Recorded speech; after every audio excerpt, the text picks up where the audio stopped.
धरमे रक्तांबरं त्रिनयनं परमं पवित्रम् उद्धदिवाकरनिभोज्ज्वलकान्तिकान्तं विघ्नेश्वरं सकलविघ्नहरं नमामि।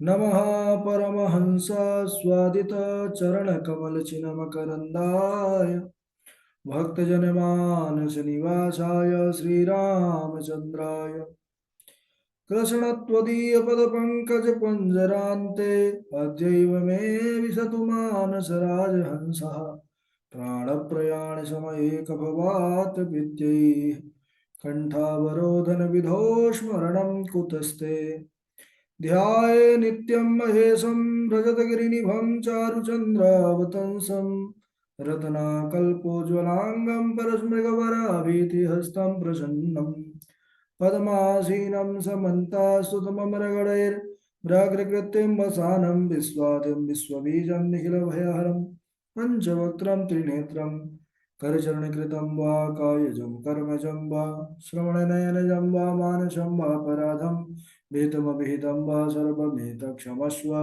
जय जय करुणाब्धे श्री महादेव शंभो।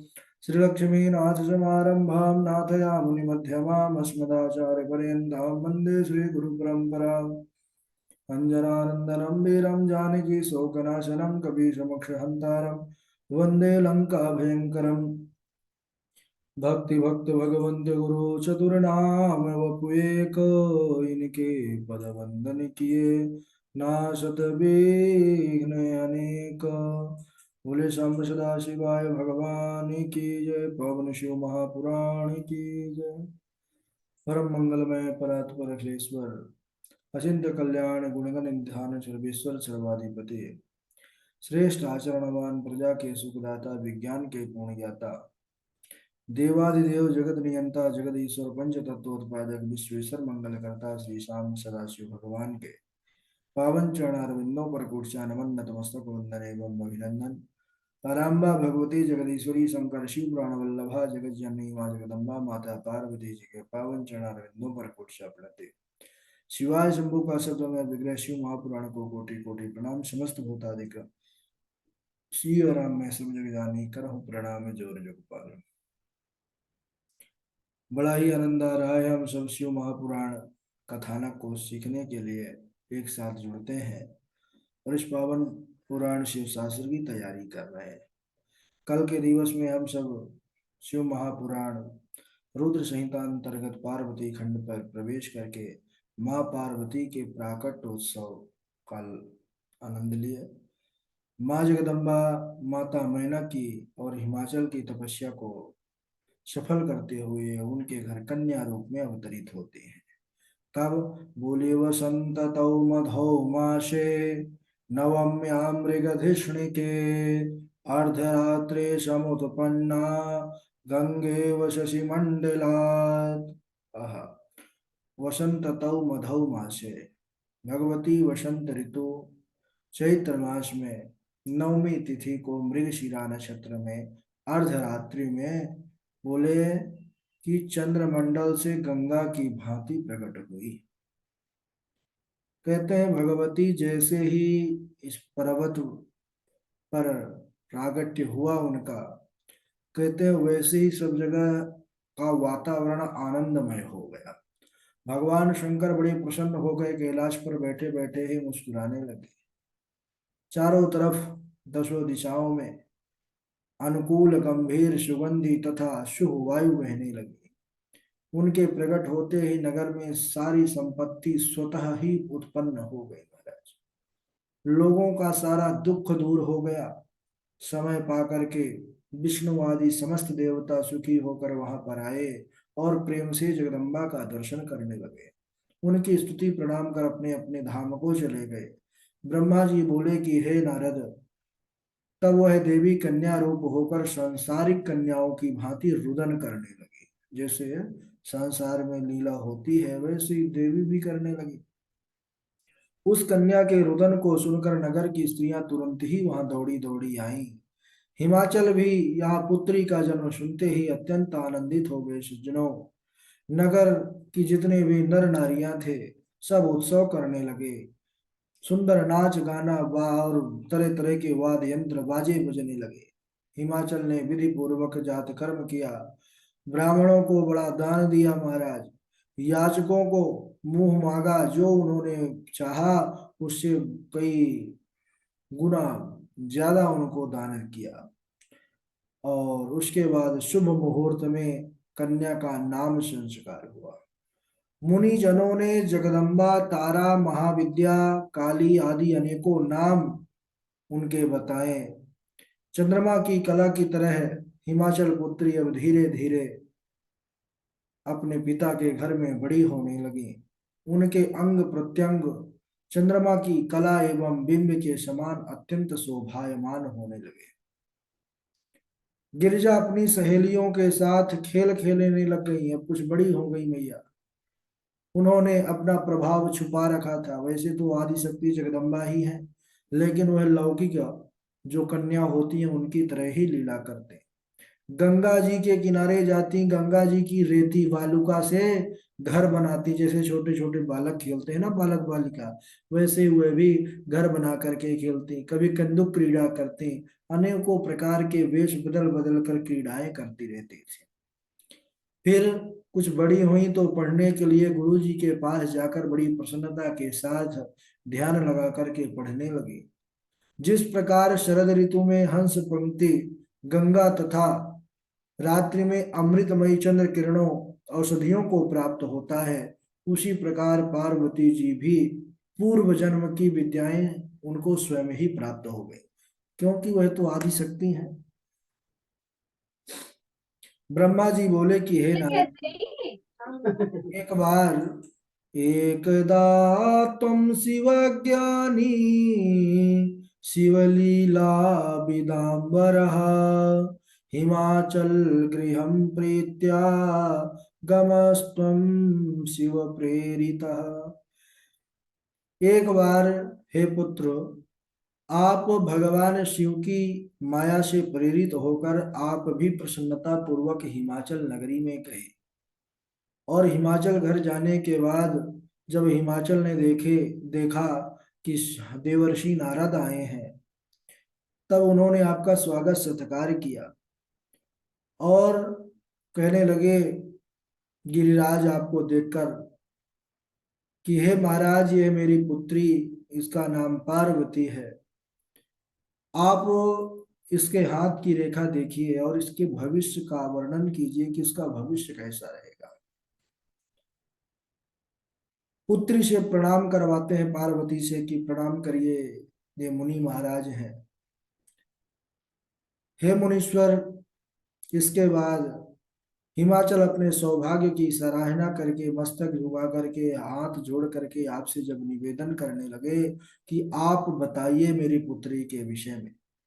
मत्सुता जातकं ब्रूहि गुणदोष समुद्भवम् कस्य प्रिया भाग्यवती भविष्यामि सुता मम। हे नाथ, हे मुनिवर, आप इस कन्या के गुण दोषों को प्रकट कीजिए। आप मेरी पुत्री के जन्म फल का वर्णन कीजिए। मेरी सौभाग्यवती पुत्री किसकी पत्नी होगी। तब नारद जी बोले कि हे शैलराज और हे मैंने,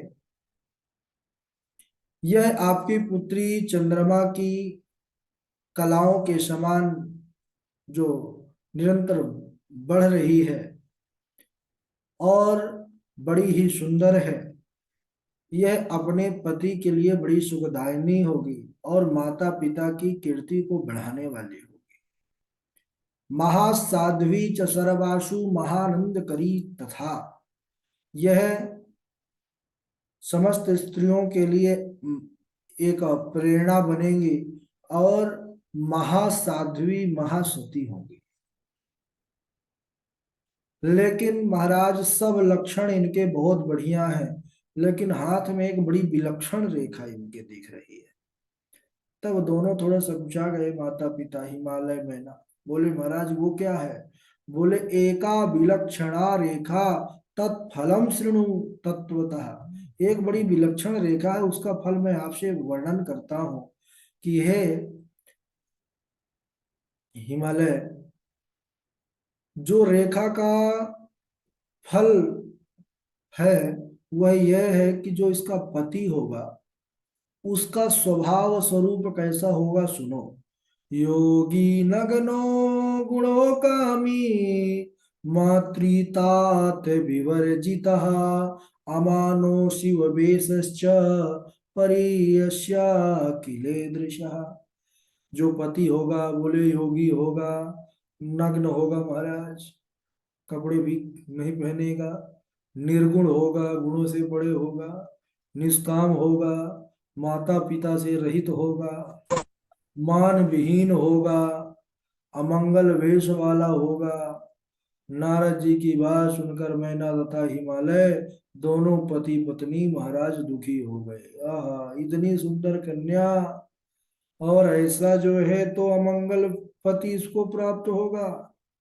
लेकिन जगदम्बा हमारी इतनी प्रसन्न हो गई जब नारद जी के मुख से ऐसा उस विलक्षण रेखा की फल को सुना, तो जगदम्बा शिवा पार्वती प्रसन्न हो गई और मन में सोच करके मुस्कुराने लगी कि अरे, यह सारे लक्षण तो मेरे शिव जी पर घटित होते हैं।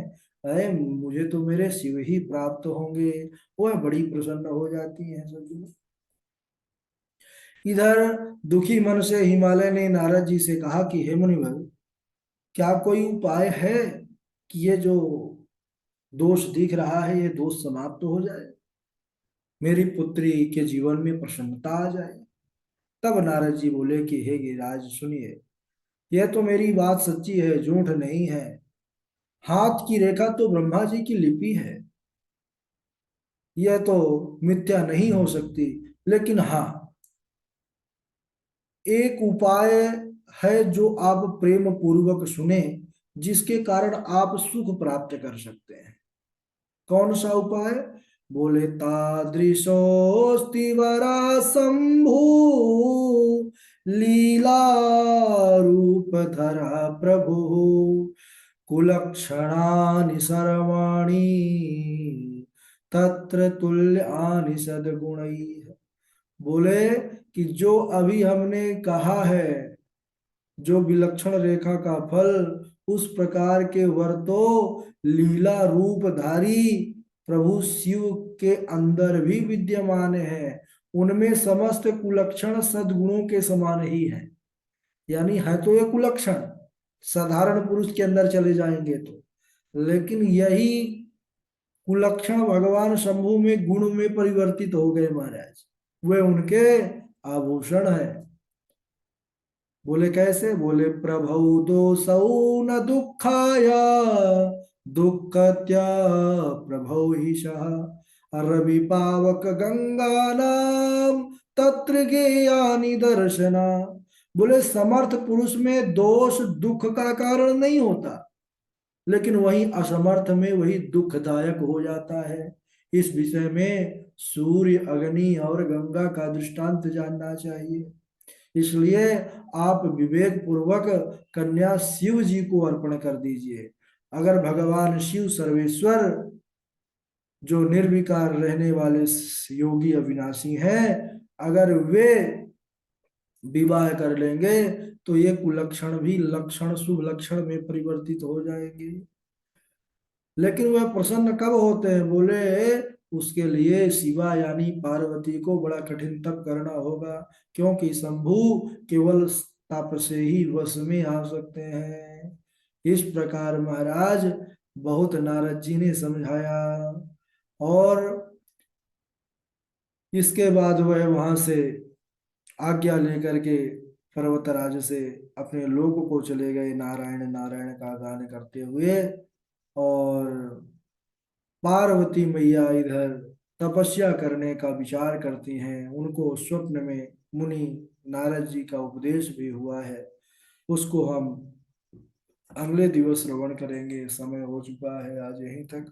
कल मैया पार्वती ने कितना कठिन जीवन में तप किया है, उस तप को हम सब सुनेंगे। तपस्या के बाद फिर धूमधाम से भोले बाबा के विवाह पर चलेंगे। बाबा के विवाह में तो महाराज बड़ी विचित्र बाराती थे, उन बारातियों का भी वर्णन सुनेंगे। हाँ, डर लगने लगेगा भाई, ऐसे ऐसे बाराती भोले बाबा लेके चलते हैं अपने साथ। तो ठीक है, बाराती सब प्रकार के थे, देवता भी थे, दानव भी थे, और भूत भी थे, प्रेत भी थे, पिशाच भी थे, डाकनी भी थे, बड़े बड़े महाराज ऐसे जिनको कोई नहीं पूछता था, शिव जी सबके हैं और सब शिव जी के हैं। बोलिए सदाशिव भगवान की जय। आइए, श्लोक तो हम कल लगता है भेजे नहीं थे, क्योंकि भागवत जी में नहीं था, तो शिव जी का भी श्लोक भूल गए हैं। लेकिन रिकॉर्डिंग भेजे थे, आप लोग तैयार कर लिए हो शायद। सुना दीजिए, तैयार है तो। सबसे पहले आज डॉक्टर साहब जुड़े नहीं हैं, तो नंद जी हैं, परशुराम जी हैं, कार्तिक जी हैं, पावनी जी हैं, सुरेश चंद्र जी हैं, नीति जी हैं। चलिए प्रारंभ करिए।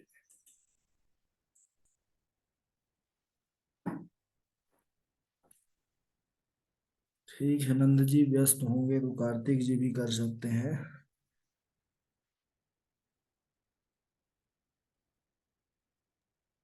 जी गुरु जी, राधे राधे, चरण स्पर्श। हाँ। जी गुरु जी।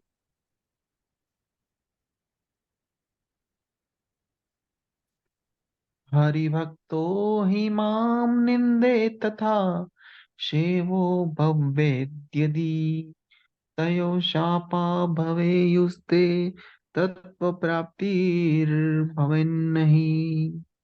दाक्षायणी सती देवी त्यक्तदेहा पितुर्मुखे कथं गिरिसुता ब्रह्मान् बभुव जगत् अम्बिका। अयस्तु तरस्यां शिवे गिरिशो हिमवान् महान् पर्वतो हि मुनिश्रेष्ठ महातेजा समृद्धि भाग। धन्यवाद गुरु जी। जी गुरु जी, हम सुना रहे। जी जी। भूरि महासाध्वी यत्ते मनसि वर्तते सुप्रसन्ना च तपसा त्वाहं गिरिकामिनी। प्रथमं सतपुत्रो मे भवन्तु जगदम्बिके सुता भव मम शिवे देवकार्यार्थमेव हि तत्रैको बलवान् मुख्या प्रथम संभवष्यति। सत्यस्ते सत्य सुप्रीते सत्ययोने च सत्यता सत्यवक्त्रे सत्रनेत्रे प्रपन्नाः शरणं च ते। मही मंगल भूयिष्ठा समन ग्राम सागरा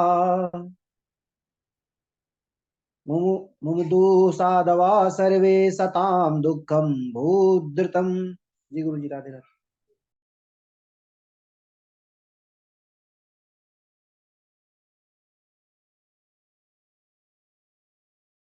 राधे राधे गुरु जी क्षमा चाहते हैं, कल नहीं जुड़ पाए, कल श्लोक भी नहीं आए, तो एक जो याद है वही सुना दे।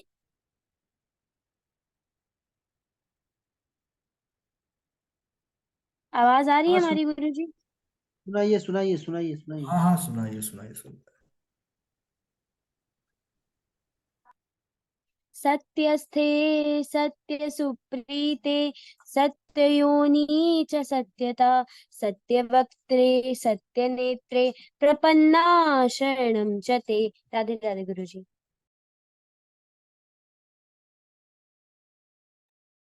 हम्म। ठीक है, सब लोग सुना चुके हैं। राधे राधे गुरु जी। हाँ जी, हाँ जी। एक श्लोक हम भी सुनाना चाह रहे हैं। स्वागत है, स्वागत है। तथा समक्षम दहता मनोभवम पिनाकिना भग्न मनोरथा सती निनिन्द्य रूपम हृदयेन पार्वती प्रियेषु सौभाग्य फला हि चारुता ये साकर तुम बंध्य रूपताम समाधिमास्थाय तपोभिरात्मन अवाप्यते कथमन्यथा द्वयम् तथा विधम प्रेम पतेश्च तादृश। राधे राधे गुरु जी। बहुत अच्छा। ठीक है, सुरेश चंद्र जी हैं।